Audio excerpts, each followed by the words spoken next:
أما بعد فأعوذ بالله من الشيطان الرجيم بسم الله الرحمن الرحيم ألم يعلموا أنه من يحادد الله ورسوله فأن له نار جهنم خالدا فيها ذلك الخزي العظيم صدق الله العظيم صدق رسوله النبي الكريم ونحن على ذلك لمن الشاهدين والشاكرين وقال الله تعالى في المقام الآخر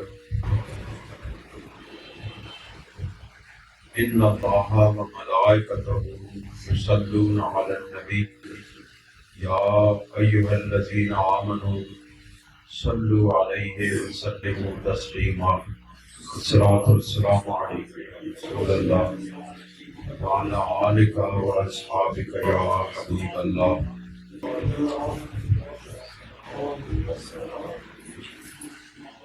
حضرات گرامی،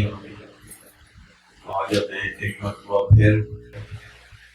جمعۃ المبارک کے اس اجتماع میں حاضری کا موقع عطا ہو رہا ہے. اللہ کریم سے دعا ہے کہ وہ اپنے پیارے معبود صلی اللہ علیہ وآلہ وسلم کے دوپہر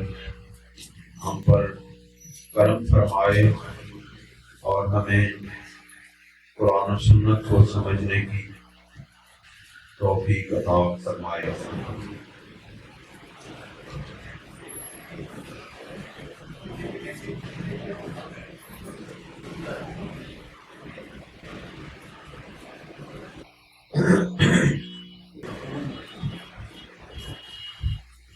ہم نے اپنی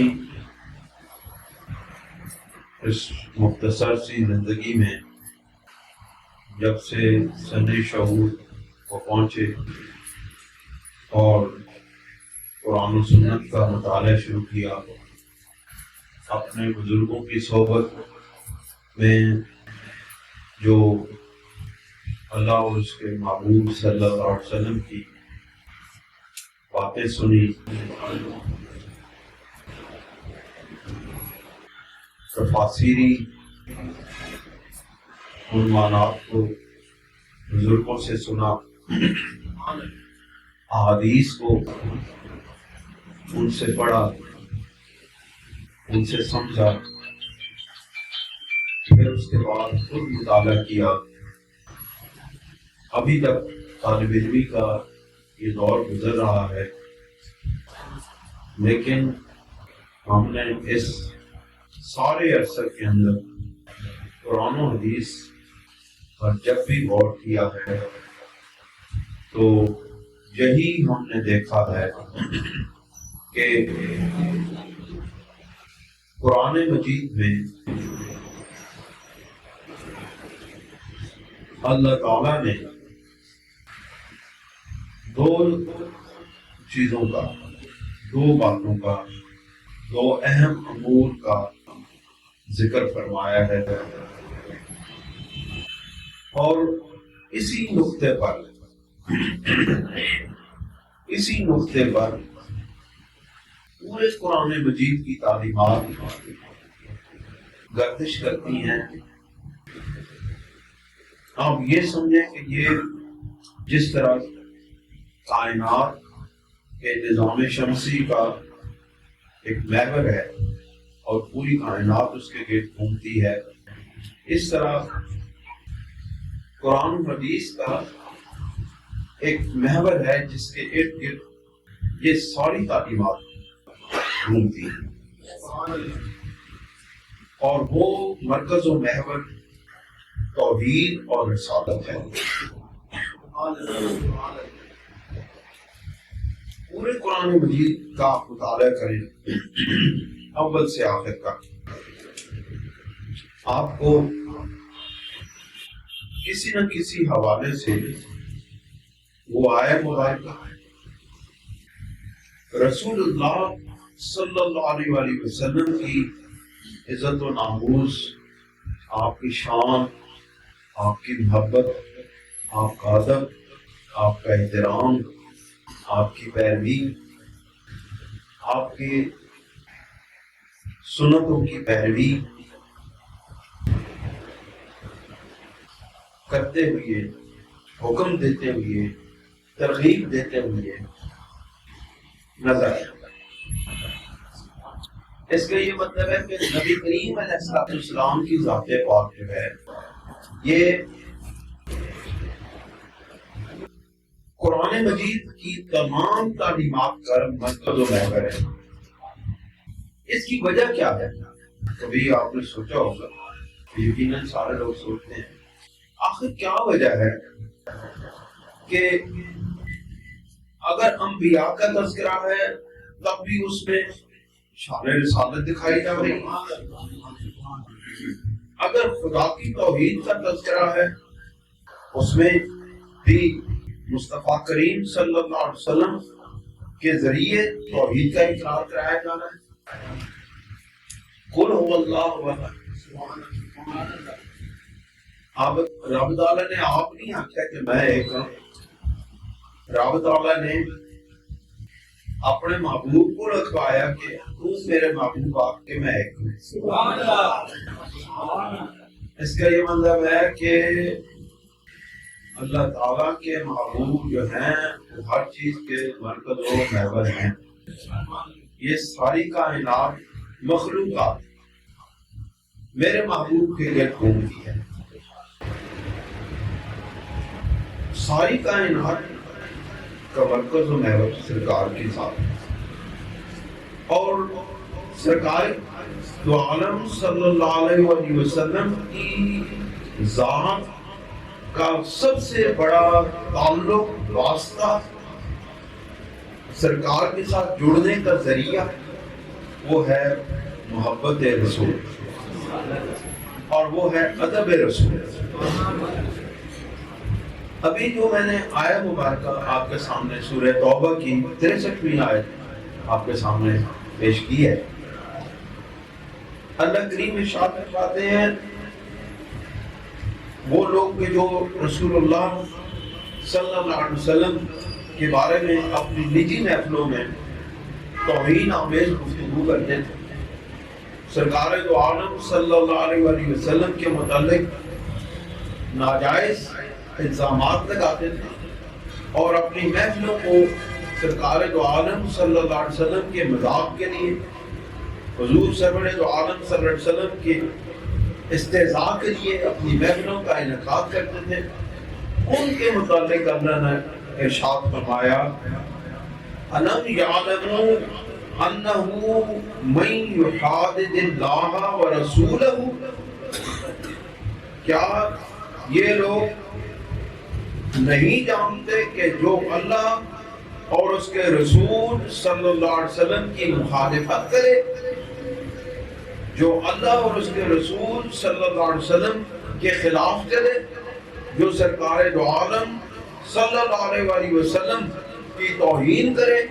آپ کا استہزاء کرے، آپ کا مذاق اڑائے، اللہ کریم فرماتے ہیں فَأَنَّ لَهُ نَارَ جَهَنَّمَ خَالِدًا فِيهَا، بس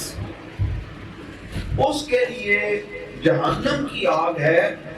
جس میں وہ ہمیشہ ہمیشہ کے لیے رہے گا۔ اس کا مطلب ہے کہ توہین رسالت اتنا بڑا گناہ ہے، اتنا عظیم اکبر کبیر گناہ ہے کہ باقی سارے کبیرہ گناہوں کی توبہ سے نجات ہو جاتی ہے، توبہ قبول ہو جاتی ہے اور معافی ہو جاتی ہے، لیکن یہ وہ کبیرہ گناہ ہے جس کی معافی نہیں ہوتی۔ اس کی وجہ یہ ہے کہ اللہ رب العزت نے اس میں کوئی گنجائش معافی کی نہیں رکھی۔ اللہ کریم نے فرمایا مَن يُحَادِدِ اللَّهَ وَرَسُولَهُ، کہ جو اللہ اور اس کے رسول کی مخالفت کرے، جو توہین کرے، جو سرکار دو عالم صلی اللہ علیہ وسلم کے خلاف سازشیں کرے، اپنی الگ نجی محفلوں میں بیٹھ کے حضور نبی کریم علیہ السلام کی عظمت و شان کا نہ صرف انکار کرے بلکہ لوگوں کو آپ کے خلاف ابھارے، لوگوں کو آپ کی مخالفت پر تیار کرے، اب یہ اتنا بڑا گناہ ہے کہ فَأَنَّ لَهُ نَارَ جَهَنَّمَ خَالِدًا فِيهَا، کہ یہ ایسا گناہ عظیم ہے، گناہ کبیرہ سے بھی کبیرہ کی آخری ڈگری، کہ جس میں معافی کی گنجائش نہیں ہے۔ یہی وجہ ہے کہ اہل سنت و جماعت کے علماء کرام کا یہ متفق علیہ فیصلہ ہے کہ جو شخص بھی نبی کریم علیہ السلام کی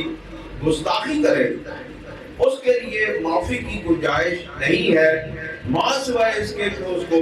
رسول اللہ صلی اللہ علیہ وسلم معاف فرما دیں، جو اس وقت ممکن نہیں ہے، کیونکہ یہ کام بھی صرف اسی صورت میں ہو سکتا تھا جب سرکار دو عالم صلی اللہ علیہ وسلم اس دنیا کی زندگی میں موجود ہوتے اور سامنے ہوتے تو اس وقت یہ ممکن تھا، لیکن سرکار دو عالم صلی اللہ علیہ وسلم کی حیات اخروی کے بعد اب یہ معاملہ بھی ختم ہو گیا ہے۔ لہذا بتانے کا مقصد یہ ہے کہ یہ اتنا نازک معاملہ ہے، نبی کریم علیہ السلام کی گستاخی کا، آپ کی توہین کا اتنا نازک معاملہ ہے کہ باقی ساری چیزوں کی معافی مانگی جا سکتی ہے، باقی ساری چیزوں سے انسان جان چھڑا سکتا ہے، لیکن اس سے جان نہیں چھڑا سکتا، کیونکہ یہ براہ راست سرکار دو عالم صلی اللہ علیہ وسلم اور بندے کے درمیان کا ایک معاملہ ہے۔ ہم کو معلوم ہے کہ اس طرح کا واقعہ ہوا، وہ بندے مجھ سے معافی مانگنے کے لیے آئے، میں نے کہا بھائی اگر مجھ سے میرے ساتھ کوئی معاملہ ہوتا میں آپ کو معاف کر دیتا، میں ابھی بھی آپ کو معاف کر دیتا، لیکن آپ کا معاملہ سرکار کے ساتھ ہے، اس کا یہ مطلب ہے کہ میں اگر کہوں جی کہ جاؤ ہم نے آپ کو معاف کر دیا، کل میں سرکار کا مجرم بن جاؤں گا، تو تمہیں کس نے یہ اتھارٹی دی تھی کہ تم میرے گستاخوں کو معاف کرو اور میرے نام پر فراڈ کرنے والوں کو، دھوکہ دینے والوں کو تم معاف کر دو؟ میں نے کہا بھائی اگر معافی مانگنی ہے تو جاؤ مدینہ پہنچو، وہاں سے تمہیں کوئی گارنٹی مل جائے گی، وہاں سے تمہیں کوئی اشارہ مل جائے گا، تمہیں معافی مل جائے گی۔ ہمارے پاس اس کی معافی کا کوئی سرٹیفکیٹ نہیں ہے۔ بہرحال بتانے کا مقصد یہ ہے کہ یہ انتہائی سخت معاملہ ہے، اس میں بندے کو بہت احتیاط کرنی چاہیے۔ اللہ کریم نے فرمایا کہ یہ صرف جہنم میں رہنا نہیں ہے، بلکہ ذالک الخزی العظیم، یہ وہ جہنم کی آگ ہے جس میں ہمیشہ رہنا ہے، اور یہ بہت بڑی رسوائی ہے۔ اب کس طرح رسوائی ہے؟ کبھی غور کیا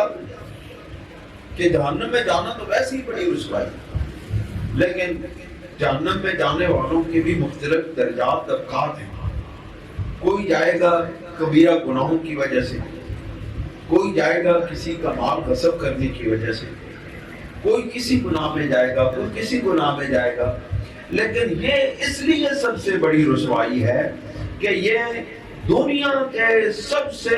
بڑے گھٹیا، ذلیل اور رسوا کن گناہ میں ملوث ہو کے بندہ جہنم میں جائے گا۔ اور وہ کون سا گناہ ہے؟ رسول اللہ صلی اللہ علیہ وسلم کی توہین کرنا، یعنی باقی سارے گناہ وہ جہنم میں لے جائیں گے، لیکن ان میں سے یہ جو گناہ ہے رسول اللہ صلی اللہ علیہ وسلم کی توہین کرنے والا، یہ اتنا رسوا گن ہے کہ یہ اس کو ان سے الگ کر دیا گیا ہے۔ دوستوں اور بزرگوں، اس سے اگلی آیت میں، آیت نمبر 64 میں اللہ تعالیٰ نے منافقوں کی ایک میٹنگ کا ذکر کیا۔ منافقوں نے ایک جگہ میٹنگ کی اور اس میں رسول اللہ صلی اللہ علیہ وسلم کے متعلق اس طرح باتیں کی، مذاق اڑایا، توہین کی، تو اللہ تعالیٰ وہ ایک دوسرے کو کہنے لگے، اللہ نے ان کا یہ مکالمہ قرآن مجید میں بیان فرمایا، یحذر المنافقون ان تنزل علیہم سورۃ تنبئہم بما فی قلوبہم، کہ منافق اس بات سے ڈرتے ہیں، انہوں نے میٹنگ کی، گفتگو کی، ان میں سے کچھ لوگ کہنے لگے کہ اب ان کو یقین تو تھا کہ رسول اللہ صلی اللہ علیہ وسلم سے کوئی بات مخفی نہیں رہتی ہے، سرکار دو عالم صلی اللہ علیہ وسلم کو ہر بات کی خبر ہو جاتی ہے۔ اب ان کے اندر جب یہ بات آئی، انہوں نے اپنے دل کے اندر یہ خیال کیا کہ ہماری یہ سازش، ہماری یہ گفتگو، ہماری یہ میٹنگ سے بہرحال رسول اللہ صلی اللہ علیہ وسلم کو خبر ہے۔ اب وہ کہنے لگے کہ بھائی دیکھو ہم باتیں تو کر رہے ہیں، لیکن اللہ تعالیٰ ان پر وحی نازل فرما کے ان کو خبردار کر دے گا، اے لوگوں جو تم یہاں پہ گفتگو کر رہے ہو، اللہ تعالیٰ تمہاری اس گفتگو سے سرکار دو عالم صلی اللہ علیہ وسلم کو خبردار کر دے گا، اور بما فی قلوبہم، جو تمہارے دلوں کے اندر باتیں ہیں ان سے بھی محبوب صلی اللہ علیہ وسلم کو آگاہ فرما دے گا۔ اے عام گلاں کریے کہ کسی نوں پتہ چل جاندی ہے، بندے نوں پتہ ہوندا ہے کہ یار اساں تے گل کیتی ہے، اسی آنا اے جی گل اسی اوتھے بیٹھے ساں تے فلاں بندے بیٹھے سی، انہوں نے جا کے دسیا ہونا، انہوں نے جا کے اے گل دسی ہونی۔ اسی طرح ہی ہے، لیکن جس وقت دل کی باتیں، اندر کی باتیں جس وقت معلوم ہو جاتی ہیں تو بندہ پھر سمجھتا ہے کہ بھئی یہاں تو سینوں کے راز پڑے جاتے ہیں، یہ وہ مقام، یہ وہ جگہ ہے، یہ وہ ہستی ہے جس کے سامنے اپنے سینوں کے اندر چھپی ہوئی باتوں کو بھی نہیں چھپایا جا سکتا۔ یہ وہ آئینہ ہے جس کے سامنے بیٹھنے سے یا جس کے سامنے نہ بھی بیٹھنے سے ان کو سارے دلوں کی خبریں معلوم ہو جاتی ہیں۔ پھر اگر کوئی کہے کہ مصطفیٰ کا کیا مقام ہے، مصطفیٰ کو سمجھ نہیں آتی، نعوذ باللہ من ذالک، ان کو علم نہیں ہے، تو اس کو اب کون جانے، اس کو قرآن مجید پڑھنا چاہیے۔ سبحان اللہ، ہم یہی تو کہتے ہیں حضرت 26 سال ہو گئے نے یہی گل کرتے ہوئے، یا شان مصطفیٰ کو سمجھنا ہے تو قرآن حکیم پڑھو، میرے مصطفیٰ کی عظمتوں کو سمجھنا ہے تو قرآن حکیم پڑھو، اس کی گہرائیوں میں اترو، اس سمندر میں ڈبکیاں لگاؤ، خدا کی قسم موتی ہی موتی ملیں گے۔ اللہ کریم ارشاد فرماتے ہیں، اے میرے محبوب قل استہزئوا، تم مذاق اڑاتے رہو۔ اللہ تعالیٰ نے جب ان کی باتوں کو ظاہر کر دیا تو رسول اللہ صلی اللہ علیہ وسلم کو حکم دیا، اے میرے محبوب آپ ان سے کہہ دیں تم مذاق اڑاتے رہو، ان اللہ مخرج ما تحذرون، اللہ رب العزت جس گل تو تسی ڈرتے ہو اللہ اس نو ظاہر کر کے رہے گا۔ تسی مذاق اڑاؤ، تسی میرے محبوب دی توہین کرو، تسی میرے محبوب کے خلاف سازشاں کرو، میرا رب جو ہے وہ ان باتوں کو ظاہر کر کے رہے گا۔ تسی وہ کام کرتے رہو، اسی یہ کام کرتے رہو، میرے تواڈے چانن ہوندے رہے۔ دوستوں اور بزرگوں، اب یہاں سوال پیدا ہوتا ہے کہ رسول اللہ صلی اللہ علیہ وسلم کے دور میں منافق تھے، یعنی کہ یہودی، عیسائی، یہ لوگ منافقت کرتے تھے، ظاہری طور پہ آ کے کہتے تھے کہ ہم بھی توحید کو ماننے والے ہیں، ہم بھی انبیاء کے پیروکار ہیں، ہم بھی اس طرح کرتے ہیں، لیکن در حقیقت وہ حضور نبی کریم صلی اللہ علیہ وسلم کے خلاف سازشیں کرنے کے لیے آپ کے پاس آتے ہیں۔ وہاں آتے تھے محفلیں میں، سرکار کی صحبت میں بیٹھتے ہیں، تو ان کا طریقہ کار یہ ہوتا تھا، وہاں سے وہ جو سرکار گفتگو فرماتے اس گفتگو کو لے کے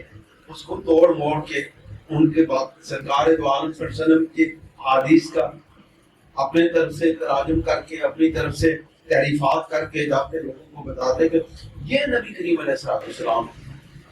جو نبی ہیں محمد مصطفیٰ وہ تو محمد مصطفیٰ نہیں کہتے تھے، وہ تو صرف محمد کہتے تھے کہ جو ہم ادب والے لوگ ہیں، یہ جہاں بھی ہو سرکار کا نام ادب سے لیتے ہیں۔ وہ یہی کہتے تھے اپنے دوستوں کو کہ محمد مصطفیٰ صلی اللہ علیہ وآلہ وسلم اس طرح کی گفتگو کرتے ہیں، ایسے کام کرتے ہیں، یعنی ہر کام میں کیڑے نکالنا جسے کہتے ہیں۔ تو کسی کے ذہن میں یہ خیال پیدا ہو سکتا ہے کہ نبی کریم علیہ السلام اپنی اتنی عظمت و شان اور اللہ رب العزت کی طرف سے حق آگاہ، خبردار، صاحب وحی، صاحب کشف کی ملاوٹ، اس کے باوجود نبی کریم علیہ السلام کی محفل پاک میں اس طرح کے لوگ آتے تھے اور اس نبی کریم علیہ السلام کو اس کا علم نہیں ہوتا تھا، ان کو پتہ ہی نہیں چلتا تھا۔ لہذا اس سے یہ بات اخذ کی جا سکتی ہے کہ نبی کریم علیہ السلام کو علم غیب نہیں ہے، سرکار دو عالم صلی اللہ علیہ وسلم کو کسی چیز کا پتہ نہیں چلتا۔ وہ اتنے یعنی کہ اس طرح کے ہیں کہ جو بھی بندہ، جو کس طرح کا بندہ آ کے بیٹھ جائے، جو آ جائے اس کو وہ قبول کرتے ہیں، وہ چلا جاتا ہے، سرکار کو پتہ ہی نہیں چلتا کہ میرے پاس کون آ کے بیٹھے۔ ایسی بات نہیں۔ علم کا نہ ہونا الگ بات ہے، کسی کے گناہوں کی پردہ پوشی کرنا الگ بات ہے۔ جو کریم ہوتے ہیں وہ جان کر بھی انجان بن جاتے ہیں، وہ جانتے بوجھتے انجان بن جاتے ہیں تاکہ یہ لوگ جو ہے ان کو مہلت ملے، یہ باز آ جائیں اور اللہ تعالیٰ ان کے لیے کوئی ہدایت کا راستہ اپنا لے۔ میں ایک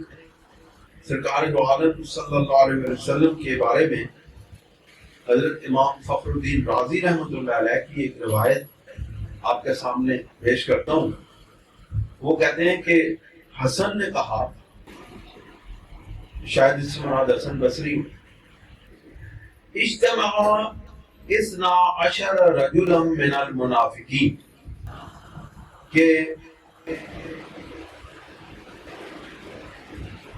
منافقوں میں سے 12 شخص، 12 شخص ایک جگہ پر جمع ہوئے، علی امر من النفاق، کہ کوئی منافقت کی بات کرنے کے لیے، رسول اللہ صلی اللہ علیہ وسلم کے خلاف کوئی بات کرنے کے لیے وہ ایک جگہ پہ جمع ہوئے۔ فاخبر جبریل الرسول علیہ السلام باسمائہم، وہ ادھر جمع ہوئے، ادھر حضرت جبرائیل علیہ السلام نے رسول اللہ صلی اللہ علیہ وسلم کو ان کے ناموں سے آگاہ کر دیا۔ ادھر جمع ہوئے اور ادھر جبرائیل علیہ السلام نے آگاہ کر دیا۔ فقال علیہ السلام، نبی کریم علیہ السلام نے ارشاد فرمایا، ان اناس اجتمعوا علی کیتا و کیتا، کہ سرکار دو عالم صلی اللہ علیہ وسلم نے ارشاد فرمایا کہ اس طرح کے لوگ وہ ایک جگہ پہ جمع ہیں اور انہوں نے یہ باتیں کی ہیں، ایک جگہ پہ جمع ہوئے اور انہوں نے اس طرح کی باتیں کی ہیں۔ بات سمجھیں کہ کچھ لوگ رسول اللہ صلی اللہ علیہ وسلم کی بارگاہ میں یا کسی بھی جگہ 12 شخص جمع ہوئے، منافقت کی کو ساتھ لے کے، نفاق کو پھیلانے کے لیے، سرکار کی محفل کی تنقیدی جائزے لینے کے لیے اور ان میں سے چیزیں نکالنے کے لیے تاکہ سرکار کا مذاق اڑایا جا سکے، جمع ہوئی ہے۔ تو حضرت جبرائیل علیہ السلام نے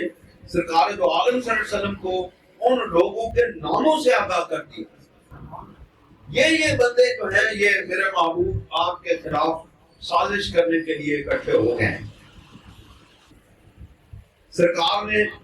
ارشاد فرما دیا محفل میں بیٹھے ہوئی کہ ان اناس اجتمعوا علی کیتا و کیتا، کہ لوگ جو ہیں اس بات کے لیے یہ باتیں کرنے کے لیے جمع ہوئی ہیں۔ اب سرکار کو یہ بھی معلوم ہو گیا، اب اتنا ہوتا نا کہ آپ فرماتے کہ بس لوگ منافق لوگ جمع ہوئے ہیں تو سازش، آپ نہیں اے گلا کرنے واسطے اے لوگ جمع ہوئے نے۔ اس کا مطلب ہے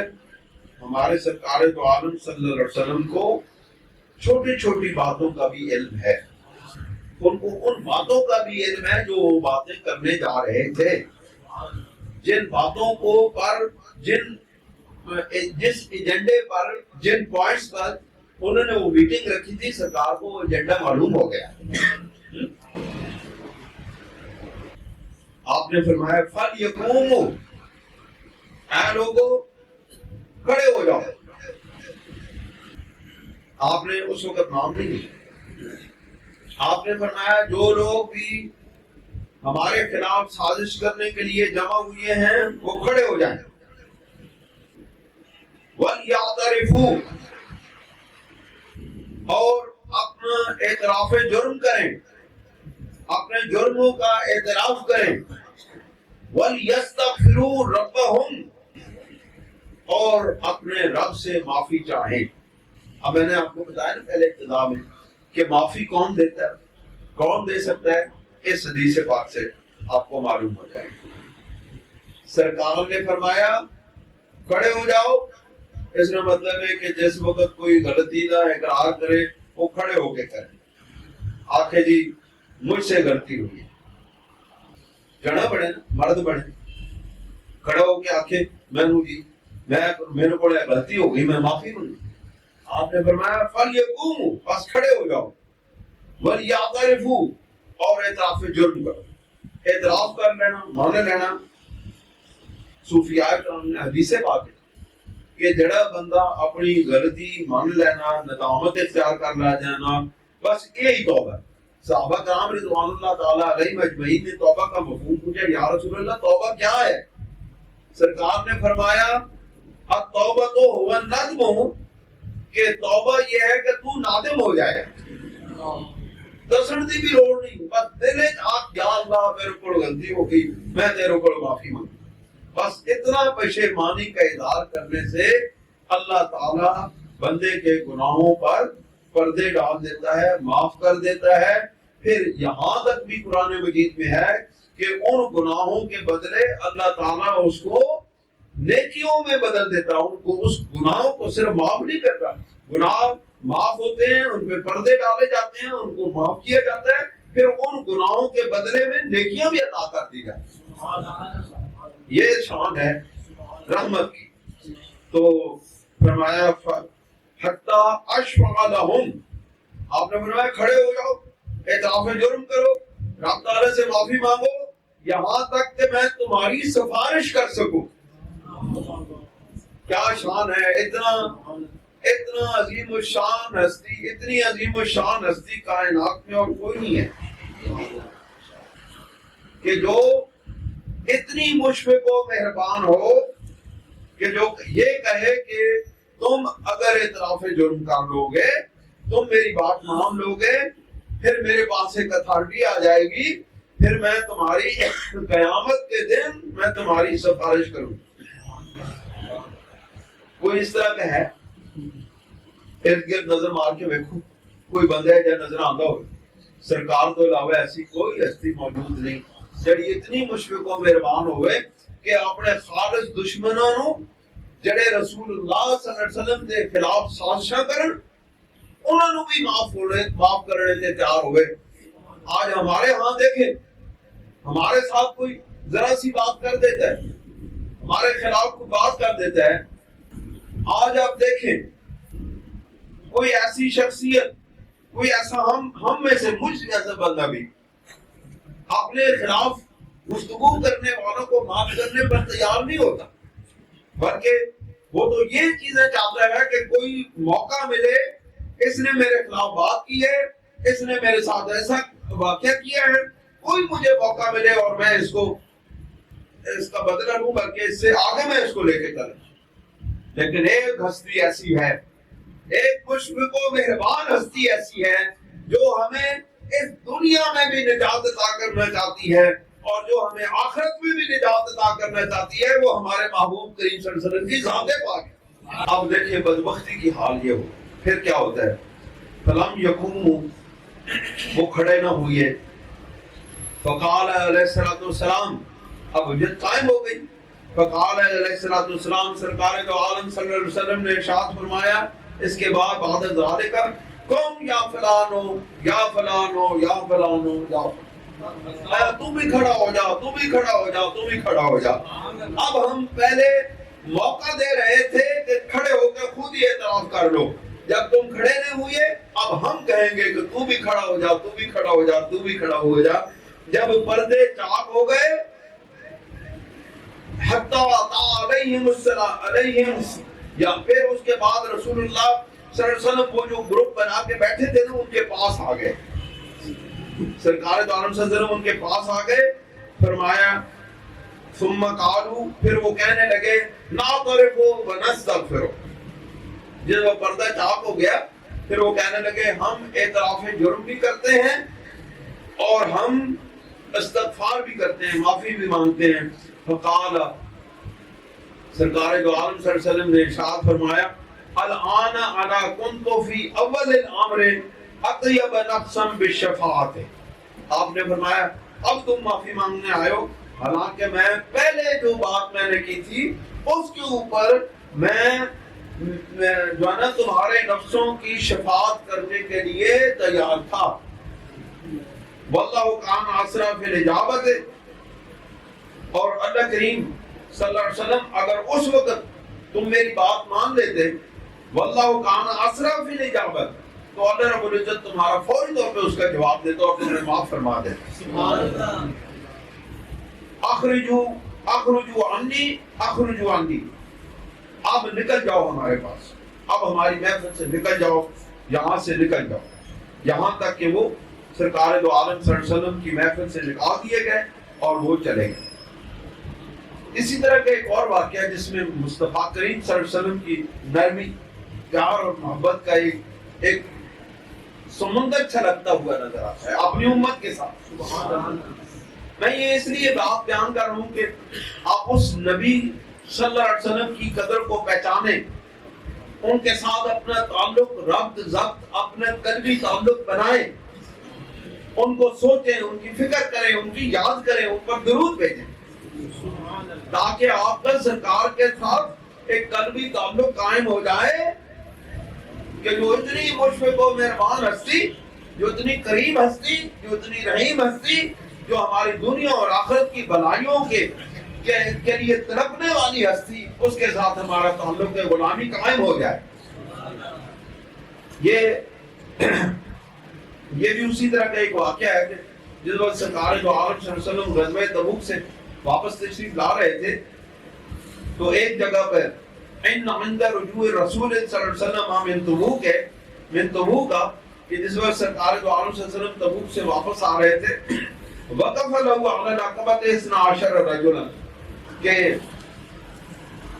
12 لوگ جو تھے, یہ پتہ نہیں اسنا عشرہ جگہ پتہ نہیں کیوں آ جاتے ہیں, اسنا عشرہ رجلا, 12 لوگ جو تھے وہ وہاں پہ بیٹھے ہوئے تھے کاٹی کے اندر لگا کے, نقب لگا کے یا تار لگا کے, لیفتقوا بہ, تاکہ جس وقت سرکار دو عالم صلی اللہ علیہ وسلم اس گھاٹی کے قریب سے گزرے تو سرکار دو عالم صلی اللہ علیہ وسلم پر ٹوٹ پڑے اور نبی کریم علیہ السلام کو نعوذ باللہ من ذالک ان کی جان کو نقصان پہنچا. پھر کیا ہوا؟ وَقَانُوا مُتَلَثَّمِينَ فِي لَيْلَةٍ مَظْلِمَةٍ, اور وہ اندھیری رات میں چھپے ہوئے تھے. وَأَمَرَهُ أَن يُرْسِلَ إِلَيْهِمْ مَن يَضْرِبُ وُجُوهَ رَوَاحِلِهِمْ, اور وہ اس بات پر تھے کہ جس وقت ان کی اور اور جب وہ نبی کریم علیہ السلام پر حملہ کرنے کے لیے تیار تھے تو سرکار دو عالم صلی اللہ علیہ وسلم کو نے حکم دیا کہ ان کے اوپر ایک دستہ بھیجا جائے، ان کے اوپر سوار بھیجے جائیں جو ان کو ماریں۔ فامر حذیفہ بذالک فضربها حتی نحاهم، تو حضور سرور دو عالم صلی اللہ علیہ وسلم نے حضرت حذیفہ بن الیمان رضی اللہ تعالیٰ عنہ کو حکم دیا کہ آپ سواروں کے ساتھ جائیں اور وہ وہاں اس جگہ پہ وہ لوگ بیٹھے ہوئے ہیں، آپ ان لوگوں کو وہاں سے بھگا دیں، مار کے ان کو بھگا دیں۔ ثم قال من عرفت من القوم، جس وقت وہ وہاں سے ان کو دوڑا کے آ گئے، واپس آ گئے، تو سرکار دو عالم صلی اللہ علیہ وسلم نے حضرت حذیفہ بن الیمان سے پوچھا کیا تم نے ان میں سے کسی کو پہچانا ہے؟ فقال لم اعرف منهم احدا، انہوں نے کہا کہ یا رسول اللہ میں نے کسی کو نہیں پہچانا۔ فذکر النبی صلی اللہ علیہ وسلم اسماءهم، پھر رسول اللہ صلی اللہ علیہ وسلم نے، وہاں سرکار تو نہیں گئے تھے، سرکار اس گھاٹی کے پاس سے بھی نہیں گزرے تھے، سرکار نے حضرت حذیفہ کو ان کے نام بتا دیے کہ یہ وہ لوگ تھے جو وہاں پہ بیٹھے ہوئے تھے۔ وَأَتَّهُمْ لَهُمْ، اور ان کی گنتی بھی بتا دی۔ وَقَالَ ان جبریل اخبرنی بذالک، فقال حذیفہ، یعنی کہ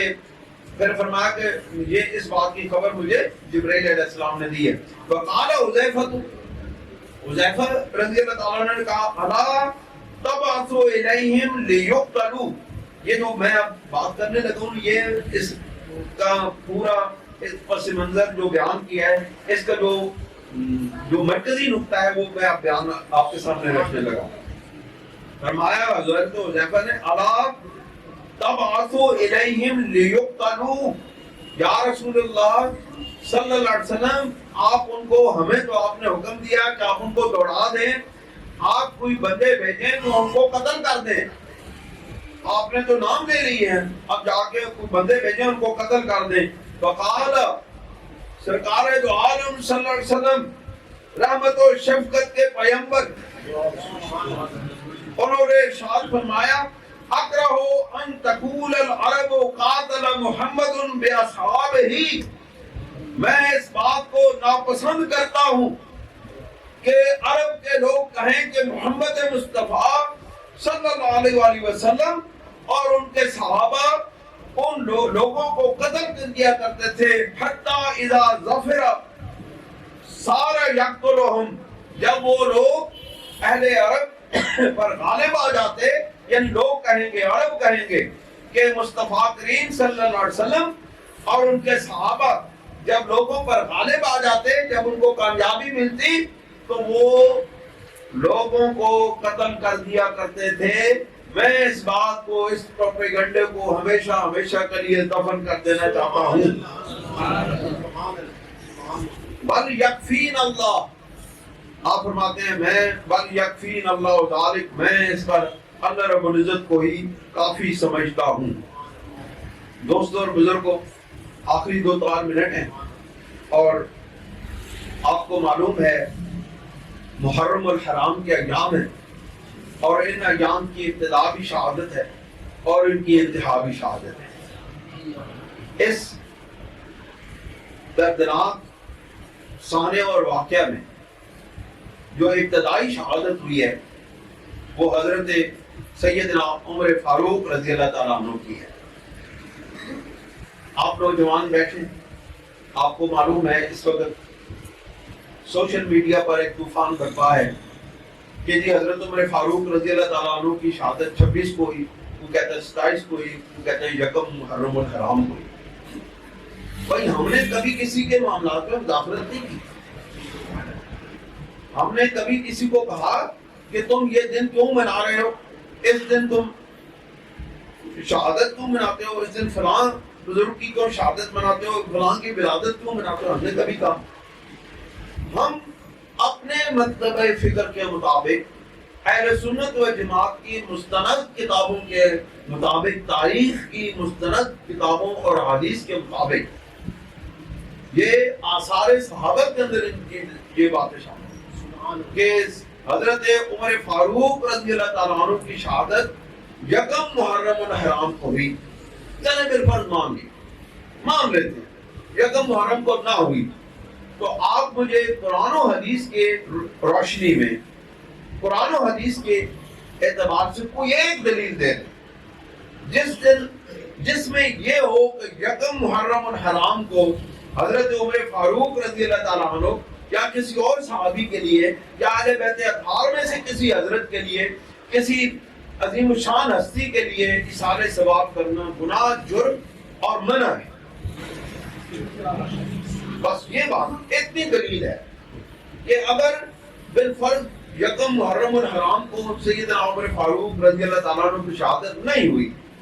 لیکن یہ بتا دو کہ اس دن سے حضرت عمر فاروق رضی اللہ تعالیٰ عنہ کا مناقب بیان کرنا قرآن و حدیث کے مطابق منع ہے، بس یہ ہماری دلیل ہے، سادہ سی علمی۔ میں آپ کو حضرت سیدنا عمر فاروق رضی اللہ تعالیٰ عنہ، بات وہ ہوتی ہے جو دلیل گھر سے ہو، دلیل وہ ہے جو منہ توڑ دے، جو گھر سے ہو وہ بیان کرے۔ شان سیدنا عمر فاروق بزبان علی مرتضی کرم اللہ وجہ کریم، سبحان اللہ۔ یہ حدیث پاک صحیح مسلم کی کتاب فضائل الصحابہ سے 2399 اس کا نمبر ہے، اور یہ حدیث حضرت ابن عباس، عبداللہ ابن عباس رضی اللہ تعالیٰ عنہ کی۔ عبداللہ ابن عباس کون ہے معلوم ہے؟ حضرت عبداللہ ابن عباس سرکار دو عالم صلی اللہ علیہ وسلم کے چچا کا بیٹے ہیں۔ حضرت علی کون ہے؟ حضرت علی سرکار دو عالم صلی اللہ علیہ وسلم کے چچا کے بیٹے ہیں۔ عبداللہ ابن عباس اور مولا علی کون ہے؟ آپس میں چچا زاد بھائی ہیں۔ روایت کرنے والا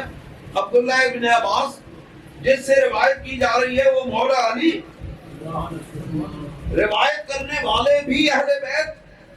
اور جن سے روایت کی جا رہی ہے وہ بھی اہل بیت۔ روایت سنیں، آپ نے فرمایا وضع عمر بن الخطاب علی سریرہ فتکنفہ الناس یدعون ویسنون۔ اب فقہی مثال بھی میں بیان کروں گا، اس میں سے ذرا تھوڑا سا اگر وقت ہے تو بتا دیں۔ جس وقت سرکار دو عالم صلی اللہ علیہ وسلم کی حضرت عمر فاروق رضی اللہ تعالیٰ عنہ کی میت مبارک کو ان کی چارپائی پہ رکھا گیا، فتکنفہ الناس، لوگوں نے ان کو کفن دیا، یدعون ویسنون، اور ان پر جنازہ پڑھا، دعا کی اور ثنا کی، ویصلون علیہ، اور ان پر جنازہ پڑھا قبل ان یرفع، میت اٹھانے سے پہلے، قبرستان میں لے جانے سے پہلے۔ اگر سن لو جڑے کہنے جنازے تو بعد دعا نہیں ہوندی، وہ سن لیں، حدیث پاک مسلم شریف کی حدیث پاک ہے۔ حضرت عمر فاروق رضی اللہ تعالیٰ عنہ کی میت مبارک کو، جسد اطہر کو چارپائی پہ رکھا گیا، لوگوں نے نماز جنازہ پڑھی،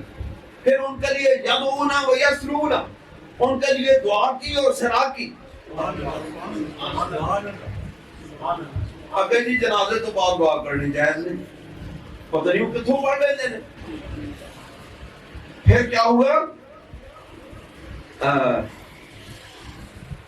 قبل ان یرفع، یعنی اٹھانے سے پہلے۔ اب یہ اتنی بات واضح ہے جس میں کوئی ابہام نہیں ہے، یعنی جنازہ قبرستان، قبر مبارک میں لے جانے سے پہلے دعا کی گئی، نماز پڑھی گئی اور دعا کی گئی۔ پھر کیا ہوا؟ وَأَنَا فِيهِمْ، اور وہ حضرت عبداللہ ابن عباس فرماتے ہیں کہ میں بھی اس میں موجود تھا۔ قال فلم يروني الا برجل قد اخذ بمنكبي من ورائي، کہتے ہیں میں نے ایک شخص کو دیکھا جس نے حضرت عمر فاروق رضی اللہ تعالیٰ عنہ کی اس جسد اطہر جس چارپائی پہ پڑا تھا، اس چارپائی کا پایا پکڑا ہوا تھا اور اس پر جھکے ہوئے تھے۔ چارپائی کا پایا پکڑا ہوا تھا اور اس پر جھکے ہوئے تھے. فالتفت الیہ، میں نے جب ان کی طرف غور سے دیکھا، میں نے جب توجہ کی، جب ایسے کر کے دیکھا تو فیضا ہوا علی، وہ علی تھے. جسد اطہر عمر فاروق کا. لوگوں نے دعا کی، نماز پڑھی، دعا کی. پھر میں نے دیکھا کہ میت اٹھانے سے پہلے، چارپائی اٹھانے سے پہلے ایک شخصیت اس جسد اطہر پر جھکی ہوئی ہے، اس کا پایا پکڑا ہوا ہے چارپائی کا. میں نے جب غور سے دیکھا تو وہ علی تھے. اب دیکھو صرف علی نہیں تھے، وہ کیا کہہ رہے تھے؟ فترحم